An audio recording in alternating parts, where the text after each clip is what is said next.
You're listening to the 3 Pixels Tech, Gaming and Movie Podcast, brought to you by Allan Taylor, Martin Gregory, and me, Ben Ridley. Hello and welcome back to the 3 Pixels Podcast. It is episode 12 and we are not in the pod this time. We are back in the office, the beautiful, wonderful, echoey offices that we love very much. It is much cooler this time, you'll be pleased to hear. I'm sure you're worried about us sweating away in the last episode. We are here and we are ready for this episode. Pumped. It's nice and cool, but not as cool as my co-host sitting opposite here, Allan Taylor. How are you? Good afternoon, Ben. I'm very good, thank you. And yeah, it's so much cooler. It's nice to be able to keep all my clothes on. Yeah, I mean, we did kind of object a little bit last time, but you went ahead anyway. Yeah, well, you know, it's just more comfortable sitting in my boxes, reviewing movies. Yeah. It is. I mean, you know, just do what you do at home, I suppose. Exactly. It's recreating the experience. Yeah, I like the studio to feel like home. Yeah. Coming in my PJs. He's been around on the podcast. He might as well call it his home. Martin Gregory, how are you? Hello, Ben. Hello, Allan. Hello, Martin. Nice to see you all. I'm not going to see you that much anymore. You know? No, it's just during the podcast, really, isn't it? It's only during the podcast. Have you been doing enough time. What? Have you been doing since the last podcast? I've been all right. Been hot, sweating, you know. How hot has it been in Banbury? Has it been unbearable? Been unbearable at times. Real unbearable. This Sunday just gone, I went, did airsoft, and it was out in the open, very little cover of trees and stuff, and it was, I think it was interrupted. They've come for you, Martin. Run. I think it was as high as 30 degrees Celsius, and when you're running around for like 4 odd hours straight, it is torture. I'll be honest. I've never drunk so much water in my life. I felt afterwards like we have a lake near us, as I previously mentioned in a podcast. I think that lake was gone by the time I finished finishing my airsoft session. It's time for the Tech Corner. So right at the top, I have a couple of questions that I want you to think about. Would you put on an exoskeleton that meant you could run for an entire day without getting tired? What about one that would allow you to stay on your feet longer at work? Superhuman technology such as this is currently being developed, but ethical questions about whether we should be developing it and how it would be used is being asked. For those of you who aren't aware, exoskeleton is an external frame that can be worn to support or enhance a person's biological capacities.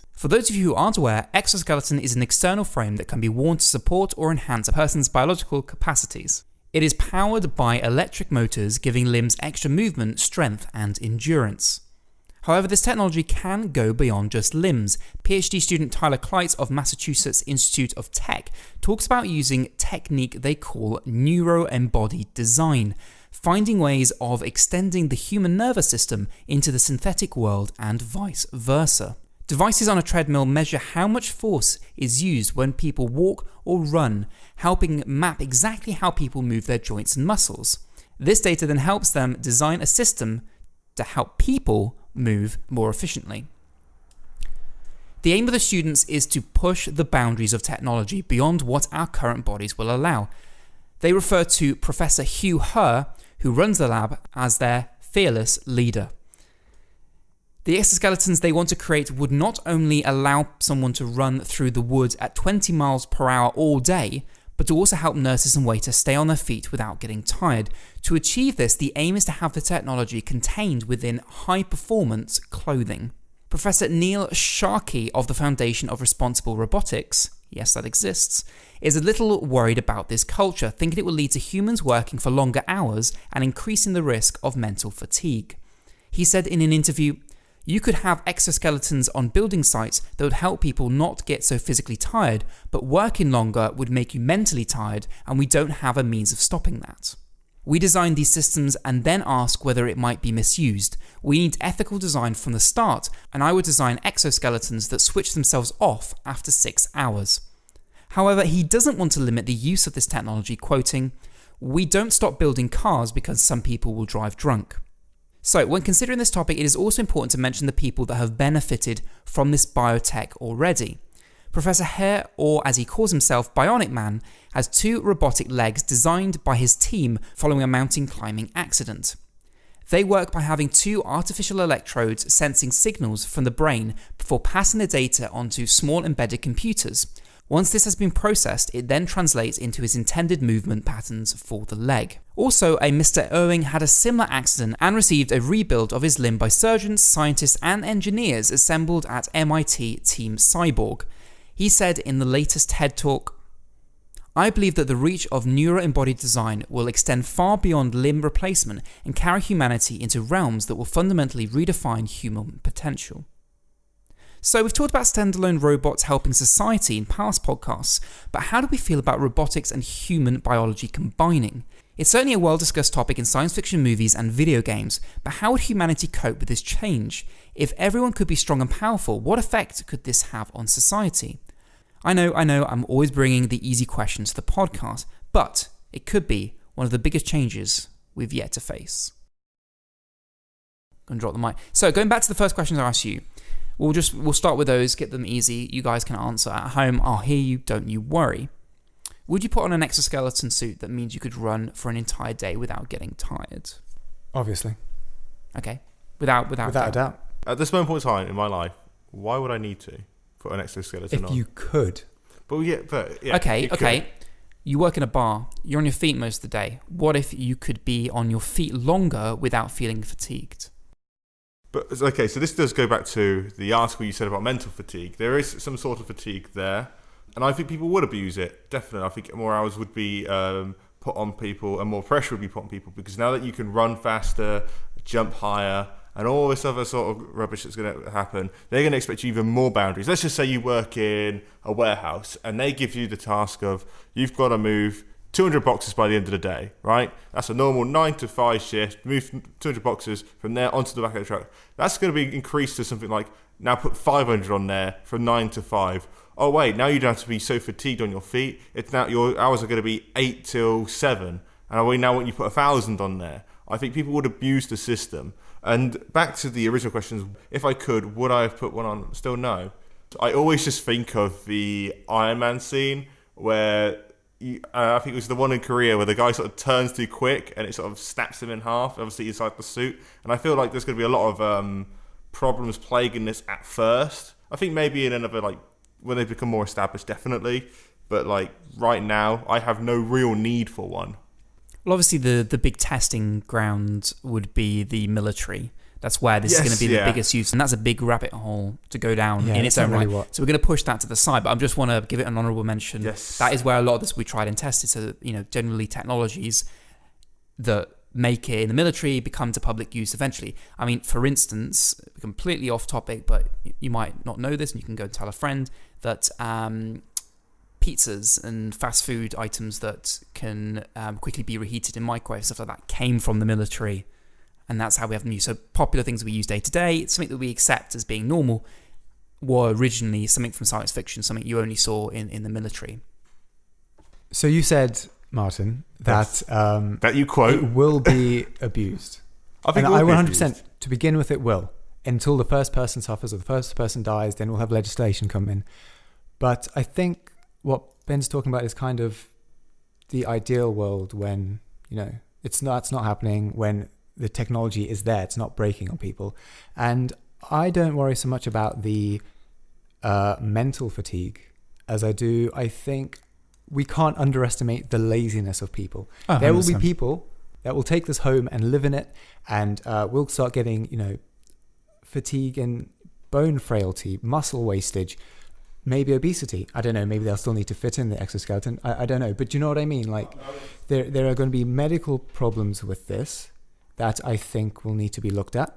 But if we get that under control and we just use it for, to help disabled people, to help people with very intensive jobs, I think this is a fantastic thing, and I can't wait. And you started talking about, Ben, not exoskeletons, but actual mechanical body parts. Yeah, of course, because that's what we have at the moment. That's the biggest comparison we can make. That's the future I'm looking forward to. Just get rid of bodies. They're rubbish. Let's just have robot bodies. Let's just all turn into Anakin Skywalker then. At the end of episode 3, when he's getting all the mechanical limbs, it's just going to be like that, are we? Yeah, because why? Why not? One, our fleshy bodies aren't great. They're okay. People will be able to do a lot better we'd be a lot more productive as a society. And you know what? The Olympics will be so much more fun. I suppose, in a sense. It'll be over in a flash, though. As in, like, could you imagine a race? Like, But bang, they're there. It'd be a race of technology rather than a race it'd of be like skill. F1.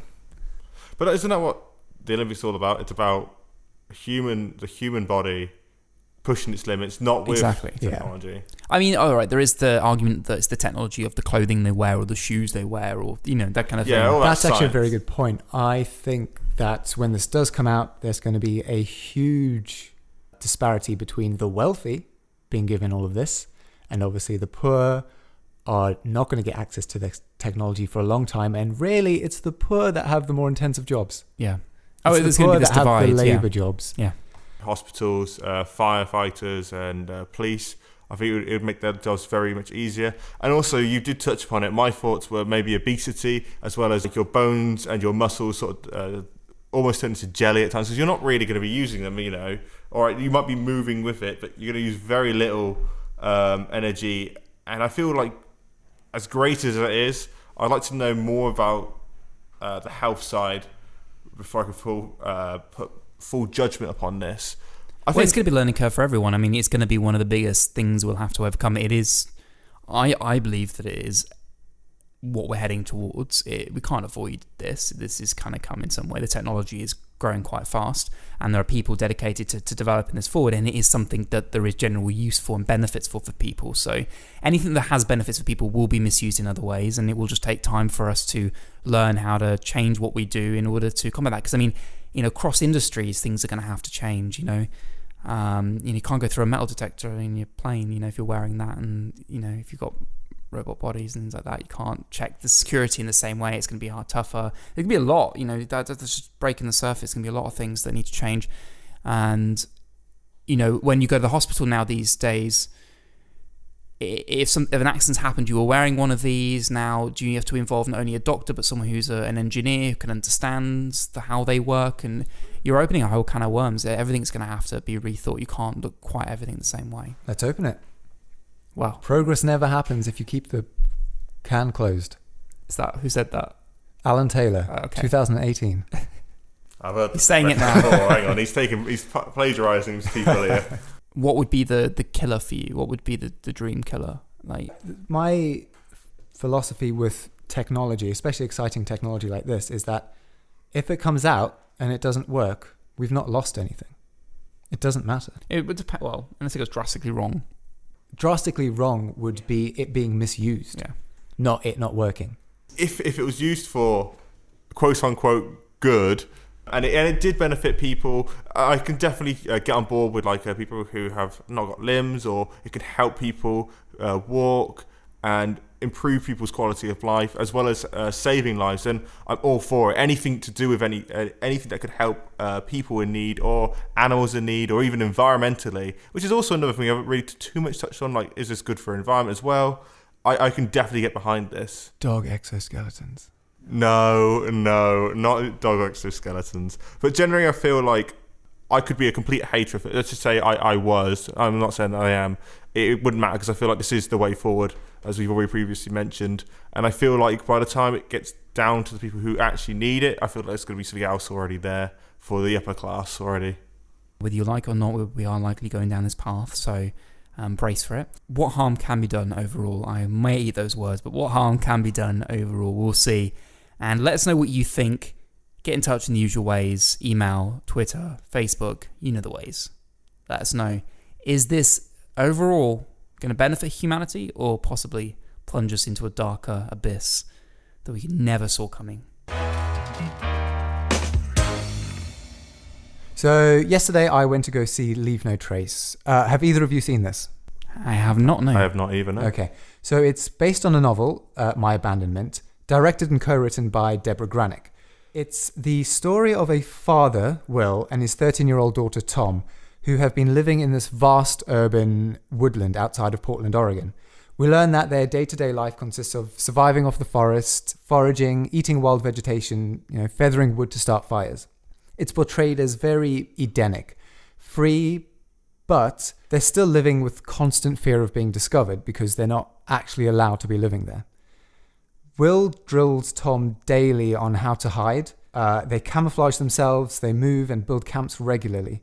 To be able to survive, they go into the city to buy essential supplies with money that Will makes by selling his PTSD pills that he gets from a veterans clinic.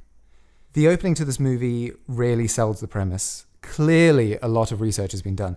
Granick has spoken about all the consultants she's had on board, and it really shows. Everything is so believable and actually impressively smart. The way they start fires, the way that they hang a poncho between trees to funnel rain into the hood to collect water, the way that they hide in the ferns, I feel like this is stuff that you can only really learn from someone who's been through it. So it's very believable. And Granick obviously has a background with this type of character. Her documentary Stray Dog focuses on a marginalized outsider Vietnam vet, and her knowledge and empathy is in full effect here. And unfortunately, a random jogger spots Tom, leading to their discovery and the demise of their way of life. Sorry, so the random jogger, what is this when they're out in the wild? They notice these two, or so it's while Tom is just wandering through the forest and reading, someone spots her. He's jogging through. It's public land. It's a urban park, really. So people are going through, and it's shown earlier that they have to be very careful and hide from the rangers. I mean, it's a massive park, but obviously there's still people that come through, and this guy has spotted them.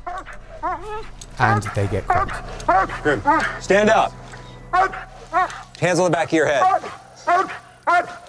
Hey, still. Don't move. Anything on you that's gonna hurt me? Just the knives. Why were you running? Huh? You alone out here?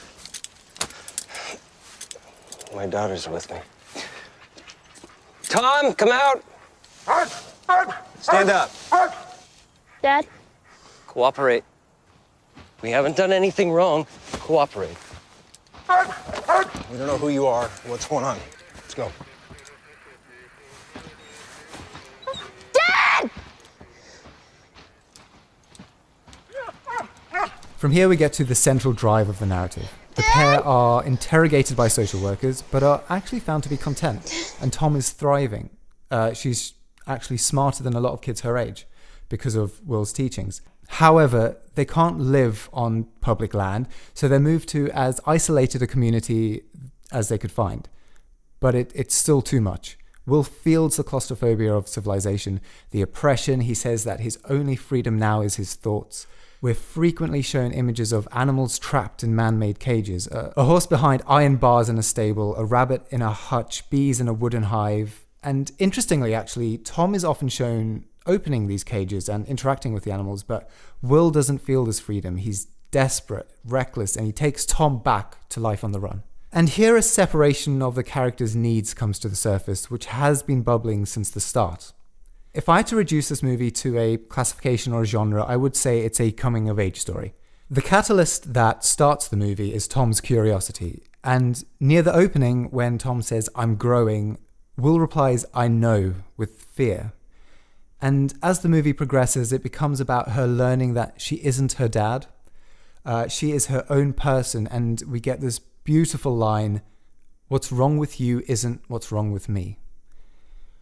The two central performances are the absolute heart of the movie. The relationship between the father, Ben Foster, and the daughter, Thomasin McKenzie, are beautifully played.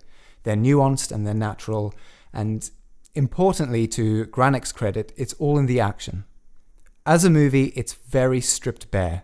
Minimal dialogue used functionally. Minimal score, the only real music used is diegetic. No flashy camera work, and as Will says after they've been introduced back into society, we never really needed all of that to communicate. It's all in the quiet, understated interaction. And if you'll allow me to be trite, I think this is very pure cinema. And that's what makes it work. It's so much more powerful because there's nothing more, nothing less than it needs to be. It doesn't give you any answers, and in fact, it barely gives you the questions. And the thing I found extremely well done is the sense of balance between the conflicting ideas. It's more complementary than contrasting, I think. Tonally, it's both melancholic and hopeful. Visually, the forests, are green and rich and dense, and civilization is bland and dying. Home is not a place, but a feeling. Tom is asked early on about being homeless, and she says, I wasn't. I lived in the woods. And, it's shown as this alternative lifestyle, but not the wrong one. And, she describes home as being with her dad. And as well, thematically, it's about moving and staying. It's about freedom and entrapment. And none of which is explicitly said. No one in this movie sums up the themes with a pithy line or hammy exposition. We as an audience are respected enough to find our own meaning here. There is a certain bleakness, but I think ultimately it's very optimistic, actually, especially in that the people in this movie, everyone is inherently good. All the tragedy and suffering, it's no one's fault. And I think it's so important that there are no villains here, because it's all about the choices that are made by the characters that impact their own life, specifically Will, and the fact that his choices are out of a need and desperation. I will leave it there, actually, because there is so much to talk about because of its open and bare essential style, but I don't want to get too much into it for the people who haven't seen it. I think, as you can gather from what I've said, I love this movie. It's visual storytelling done superbly. It's quietly yet powerfully emotional, and I implore anyone and everyone to go see it. I mean, there's been quite a few coming-of-age type stories, and ones have done quite well. Is this a refreshing look on that, or do you think it pulls from those films? You can make the argument that every movie is a coming-of-age story, I suppose. because it's all about a character growing and developing and becoming a new person.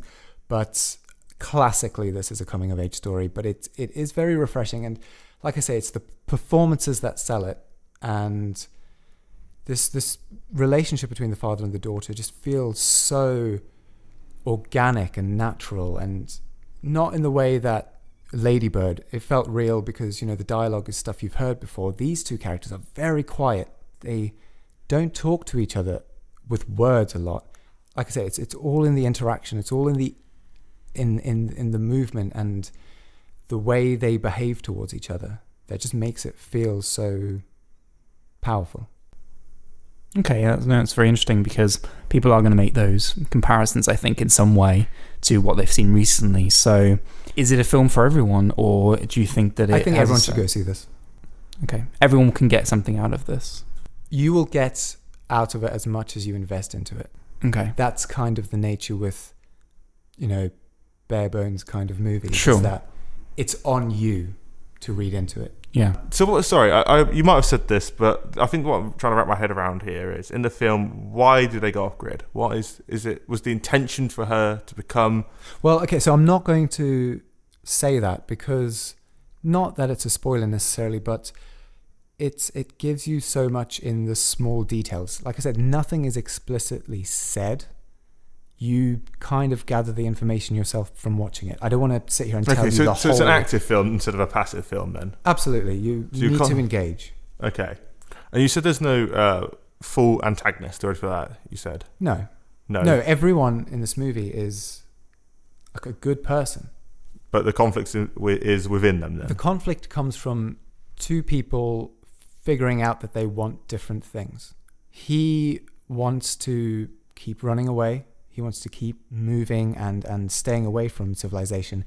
And as she's integrated back into it, she's starting to realize what else is out there. So it's not a conflict of good versus bad. It's a conflict of just different wants and needs out of life. Have I sold you on it, Ben? Yeah, I think so.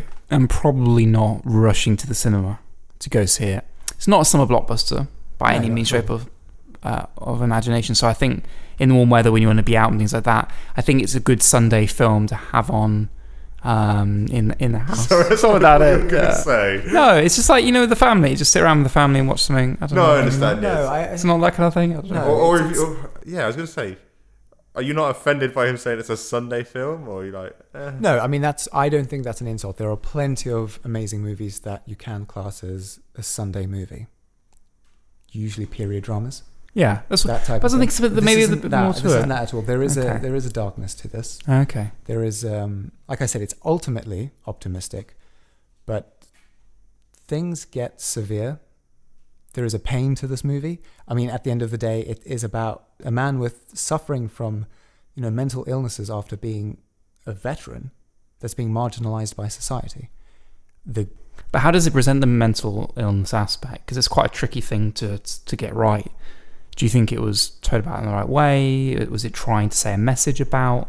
So what they did, which I liked, I mean, I know that if you've seen You Were Never Really Here, that was very in your face. That was very much from Joaquin Phoenix's perspective, right? So you could feel and hear and see what he was going through. This, you stood outside watching these characters interact with each other. There's no POV shots, there's no music, like going mad. It's shown through their actions and their interactions. I think I've said that quite a bit. Sure. It doesn't make any judgments.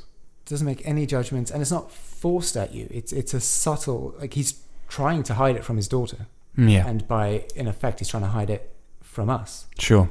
Obviously, we do see it. He wakes up from nightmares. And yeah, it presents it to you in a way to make it feel a bit more real, rather than relying on cheap tricks. I wouldn't say cheap tricks. It's a different style. I see nothing wrong with putting the camera inside of someone's head. That's just it's a completely different style. It's a different technique, and they chose this technique and stuck with it the whole way through.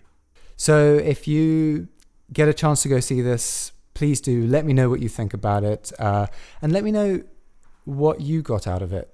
Like, how did this affect you? What did you think the themes and messages were? Email us at hello@the3pixels.com, or alternatively, you can tweet us at 3pixelspod. or write us a letter. We don't have one of those. Oh. Or find our Facebook page. Just search The 3 Pixels. Fantastic. Thank you very much, guys. It's all right. See you later.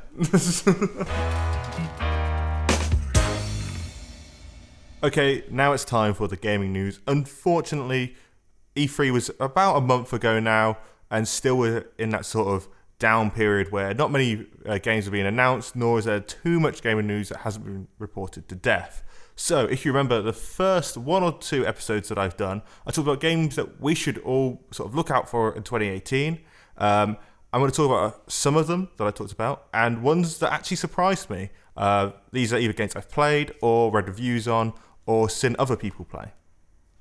So the first game I want to talk about is Mario Tennis Aces. The series debut on the Switch. Aces has added a lot of features on the arcade sports game, making it more interesting and competitive, and creating a new experience on and offline during the game. It still has its adventure game, and you can tell the developers put a lot of care and a lot of time and effort to still bring you this sort of campaign story mode going through it, as well as it's added tournament customization to give the multiplayer a bit of extra spice, shall we say.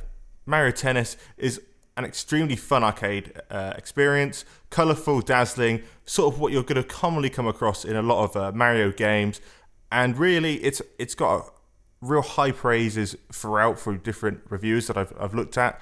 I'm going to give this a quite high review. I'm going to give these a bit of a rating as well. I'm actually going to give this 8 out of 10. So have you either played or heard of this game? Or should we start off with that? Yes, I've heard of it. Yes. But I've not played it. So what is the campaign? See, this is something that's actually not people like to talk about, because they more enjoy, like, we had this conversation about people going on multiplayer, but the campaign is sort of like working your way up to become almost like a Pokemon trainer, almost to becoming the best, pretty much.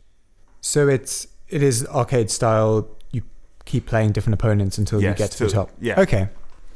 What does it do new or differently from the previous ones? I think this one added a bit more of depth into it, doing that everything can be different, especially that I think you can create yourself and put you into these situations, because I think the last game, and I'm probably going to get shot if I'm wrong here, but I don't think you could create yourself and put you in these games. I think you'd have to play like Mario or Luigi or one of the other characters that are predestined. So you could almost create yourself in this universe. And I think it's something you get quite immersed by.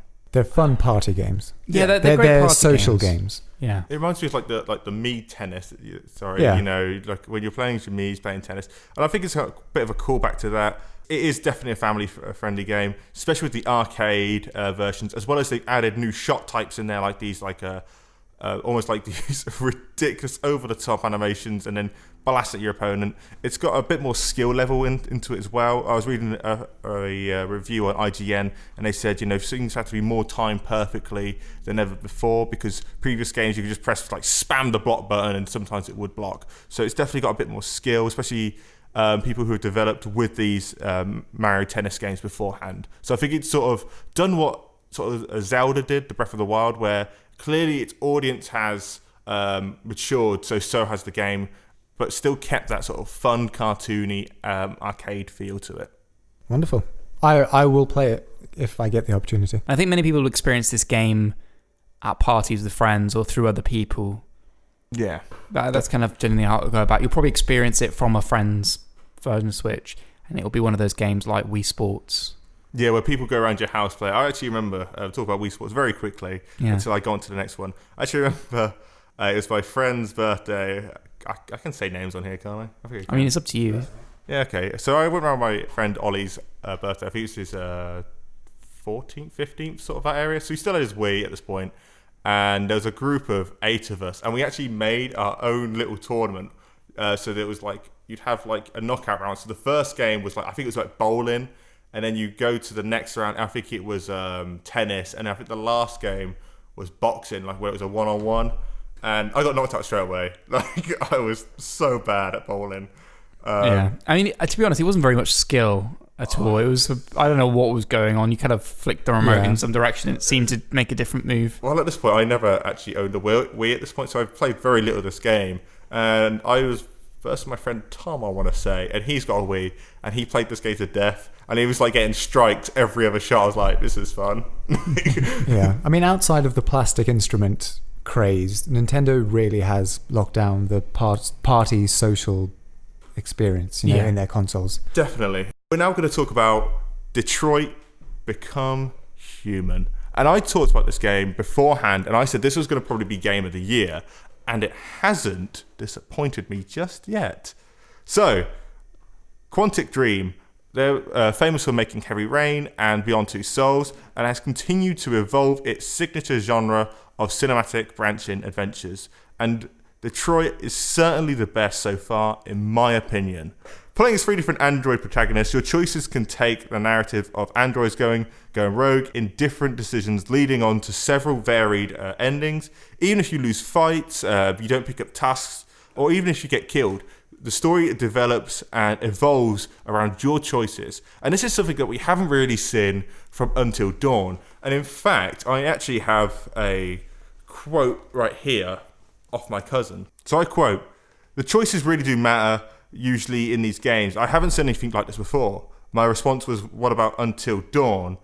But this is now the main quote I want to get to. Yeah, but not as much, as Detroit Become Human, in my opinion, has more of a story, as well as Until Dawn is more of how you get to one point to the next point from A and B. There was only a 1 or 2 ways getting there. He felt like Detroit had more of an option. You can go from one point, it can lead you in a complete curve angle, and there's more area to explore instead of going from one point to the next, which I actually agree with. With Until Dawn, it was, you got to chase, when you're playing as one of them, you got to chase to get to your girlfriend, and there's either she's dead or she's not, or there was moments where you've got to creep around under the caves, you either die or you don't. With this, it's you can die here, or you can lose a fight back there, but you regain yourself. It's a complete roller coaster, and I feel like it's a different experience every time. It also deals with some heavy themes, and sometimes they're quite blunt at points, and there isn't a lot of however, my negative is the gameplay beyond pressing the prompted buttons. It's sort of beyond that. There's not too much gameplay, but people do like point and click games. It's look at the Telltale series of Batman and The Walking Dead. People like that sort of a quick move around here and there, point and click at times, and people did love that. That was a massive craze, especially early years, and I feel like they definitely revived, or even, dare I say, injected a bit more fluid to it to keep it going for another year or so. The final game that I'm going to do a review on, and then I'm going to be very sneaky. I'm very sorry, Ben. I'm going to talk about a game that's still coming up. It's very quick, easy, done. God of War. There's been a lot of changes made to the new God of War when compared to the original games on the PS2 and 3. More inspiration has been taken from the RPG genre with side quests and branching world map, as well as more upgrades for your armor and your weapons, as well as an introduction to a new character in Kratos' son, and he has his own abilities, and the Greek setting has been swapped for a Chilean Norse one. So definitely a lot of differences in style of play. The game mechanically, visually, and narratively has a few flaws that you can nitpick at, but I'm not going to, because fans who've been on board since the original game have been very apprehensive at times when this game was announced. They thought it's not going to be true to the formula. However, a lot of the fan base have been very pleased, and even people like myself who didn't really play too much of the first games has actually enjoyed watching this game, seeing the praise it thoroughly does to get that it deserves to have. The development was in for 5 years, and it can really see that they really put a lot of heart and soul into this. And I also feel that Kratos becomes more human with his son, if that makes any sense. It felt like you have more of an understanding, more of a grip. I always viewed Kratos was this merciless killer who doesn't give an F or a blind about that. However, now I feel he's become more compassionate, but not weak. His strength now is in other things around him. And I feel like this has been a surprise game for me. Yeah, I mean, it's had very high praise so far. It looks very good. It looks very polished. It's another franchise which will have many people following very intently, a lot of fans, a lot of expectations, but also from the PS4's success, generally, it's going to have a lot of people who've never played God of War before, and I'm sure it would be hard to find those people. So, Sony has had to be very careful on the board, and I think they have done it very well with other franchises that they own, that when they brought the next one to the PlayStation 4, I almost called it a new console, then it's not a new console, that they also keep it accessible enough for the new players, and I think they've done that quite well. And by doing some of the refreshes, that allows that new player core to come in, because by doing that you kind of have to refresh it for everyone, so it kind of brings everyone on the same page. So yeah, it looks very well done, looks very beautiful. Obviously it's by far the prettiest God of War we've had, and it looks stunning. I'd also say this has definitely been a bit of a massive revival for the God of War. RPGs are definitely making a bit of a return. If you look at Zelda, that game is a full open world where you can just explore, as well as do side quests and the main quest, as well as God of War, and also games like Fallout and the Skyrim sort of series, the Elder Scrolls series, I should say. It's definitely back on the rise.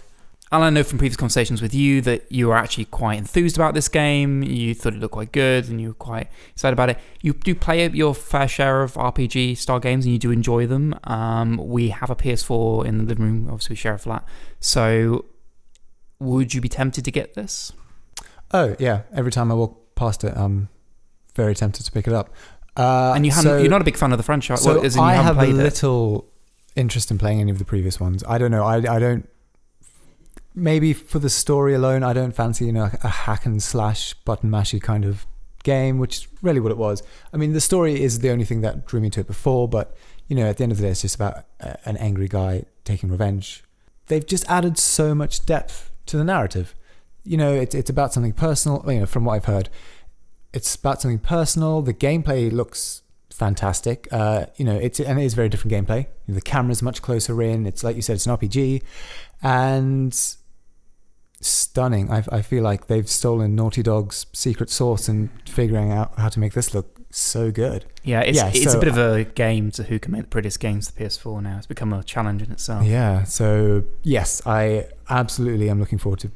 If you were looking for an excuse to get into God of War, if you've been watching over the years and no friends have played it and raved about it and gone, I wish I could play this, or you never owned a PS3 and now you own a PS4, waiting for the excuse, I think this is the excuse to get into it now. As they're changing things, as they've pushed things forward and altered the gameplay and giving it a fresh start, this is the entry point. This is the excuse you've been waiting for. So if you've been waiting all this time, just enter here and go forward. And if you have the time or the will at some point to go back. But this is a fresh game in its own right, and you should treat it as one. It is a masterpiece. Like I said, I can't really fault it too much.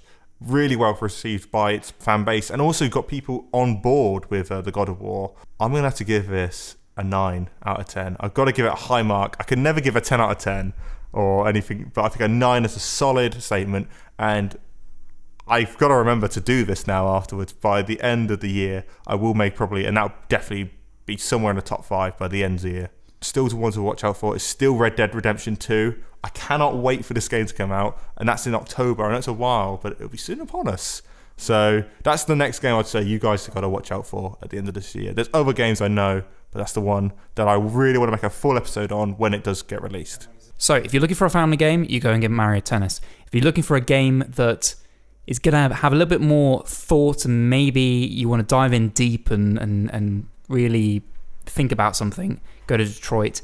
If you want a game that is in a series that you've wanting to dive into but haven't ever before, go and play God of War. And if you're just the person that likes to look to the future, then you've got Red Dead Redemption. There you go. If you do like the idea of me talking about where I feel like the game industry is going, as I previously mentioned, you can always get in contact with us at hello@thefreepixels.com or our Twitter @freepixelspod. You can also Facebook us with the Free Pixels. And that's all we have time for on this episode of the podcast. Thank you very much for listening. We hope you have enjoyed it just as much as we've enjoyed putting the content together for you. It's been another fantastic episode number 12, and it couldn't have been possible without my two wonderful co-hosts, both staring at me as I talk right now. I started with Allan the first time, so let's start with Martin. Hello, Martin. Hello. Goodbye. You mean, I believe hello, goodbye. Hello, goodbye. But no, thank you very much again for having me. It's been wonderful. It has been as wonderful. Always. A little bit cooler, a little bit more pleasant. Oh, tell me about it. So yeah, it's a bit cooler than the pod was last time, Martin. Hopefully you've not sweated as much. Nope. I actually enjoyed it because I lost a few dress sizes, so hopefully we could go back to the pod after this. It? But like I said, it is nice to come back to your roots now and then and shake things up. Back to the roots. Back to your roots. Yeah. So, Allan. Yes. Been great. Thank you very much for your movie review. Thank you so much for listening to it. Yeah, thank you very much for your movie review. It was fantastic hearing about that.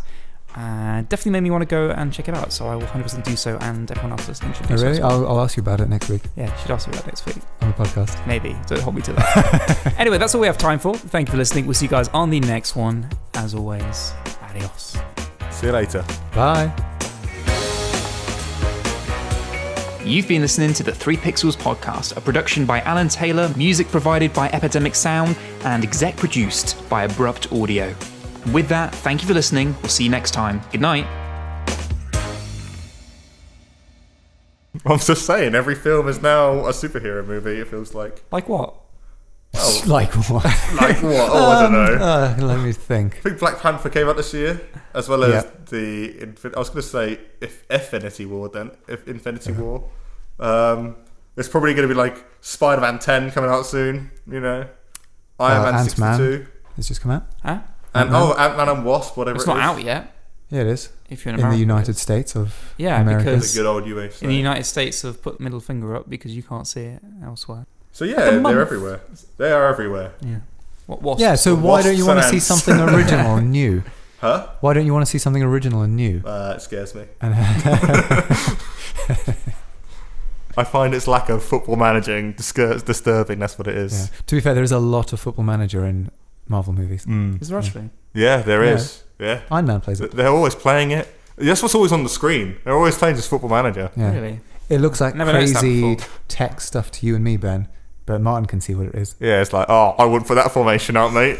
He's had a few missed games this time. I won't put him. I think that's enough football for now. Jeez. It's coming home. Did you hear? No, I didn't.